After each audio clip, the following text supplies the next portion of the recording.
Alright, back with another video.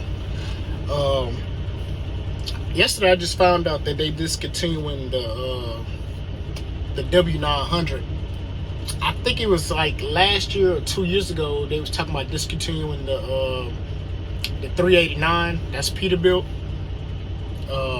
which I had really no problem with because I seen that Kenworth still had their W900. Then yesterday I found out they're discontinuing it. I planned on discontinuing the W900 like 3 months ago, but I'm just not finding out. Reason why I'm making a video about it is because the W900 is basically my dream truck.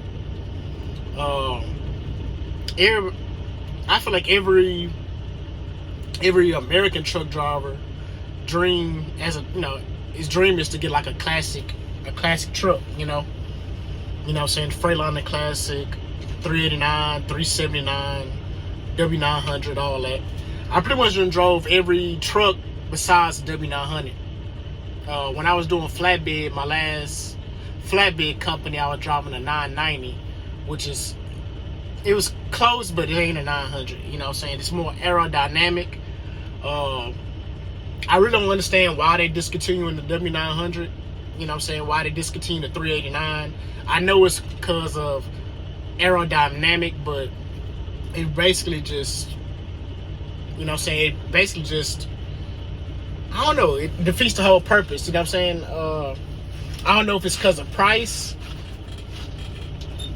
They say it's because of fuel economy and all that other stuff, but and the aerodynamic, and that's the direction that the world going in. I don't know.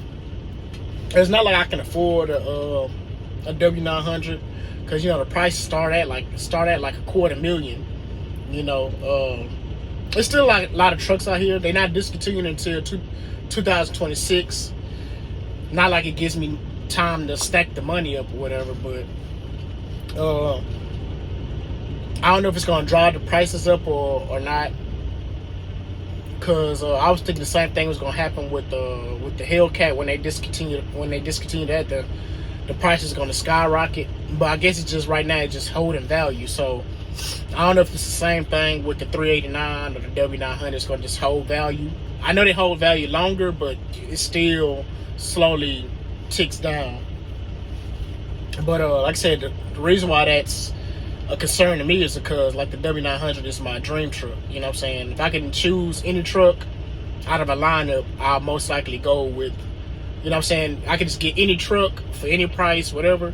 I'll go with the W900 because I like how they look. They kind of look like a train to me, Like, I know it's not a train, but it's just like that look, That look is like, But,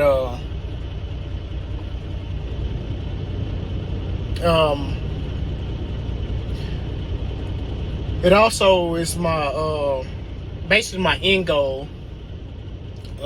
My end goal with truck driving, I basically want to do everything that comes to trucking, get my own authority, get my own truck.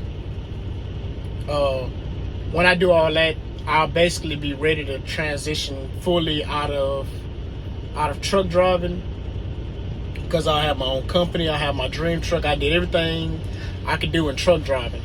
Only thing I haven't really done in truck driving is, I guess, do car hauling, pneumatic, food grade, piggybacking, I guess, RGN. It's a couple things I haven't did, but I ain't really looking into doing any of those things. I was thinking about doing car hauling. I could do it. I have a Connect. I can go do that if I want to do it. It'll be through Hot Shot, not 18-wheeler, or I can just go company and learn how to do it. If I decide to go that route, which I don't feel like I plan on doing that no time soon. But I don't know, that discontinuing the W900, man. I don't know. That's a smart financial move. Yeah, trucks are still selling. They're gonna still sell regardless because companies still want newer trucks and they getting sold on that aerodynamic stuff. So they still gonna, I guess, keep a good production. But all the older drivers probably gonna fall off maybe, or they just gonna stick with older trucks and not transition into the newer trucks because, like I said, most people find the W990 ugly. Me, I find it ugly. You can get some that look close, and you can try to make them look close, but it ain't the same. The what's the truck that came out? I think it's a 386. The truck you discontinued 389 for. I think it's a 386. I just seen one down the highway when I was coming to park here. It looks close. If they had made the W990 look like a W900, it'd probably been all right. You know what I'm saying? Because the 386, it kind of looks like a classic. You know what I'm saying? I don't really understand how it's more aerodynamic, but supposedly it is. But anyway, yeah, my end goal is to get a W900. Don't matter if it's new or old, but I do want a certain look and a certain spec. I can't call out them numbers now, but I'll know when I see it. The one I want, preferably a flat top. I don't think I want no studio sleeper. I might put the truck that I was planning on driving when I was at my last flatbed company, but the guy wanted to come back. He went to another job. He stayed at the job for like a month because I had talked to him. And when I had seen the truck was still there, like, man, I asked the owner, like, hey, let me switch it to that truck. But when I switched over into that truck, the guy called back and said, you know, he wanted that truck back. You know what I'm saying? Which is crazy, but it is what it is. I'd rather not drive my dream truck anyway until I own it myself.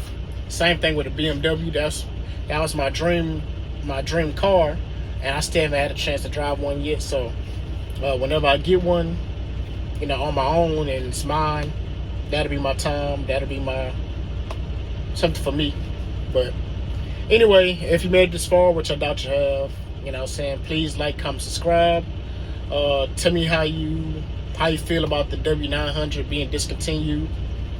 Like I said, this is basically like a test video just to see what the quality look like and to see what the quality of the video look like, because it'll help me out to record videos. Instead of just recording on my phone, I can just record on my iPad. You know what I'm saying? I can just use my phone as a reference if I need to, you know. But anyway, peace. Thanks for watching.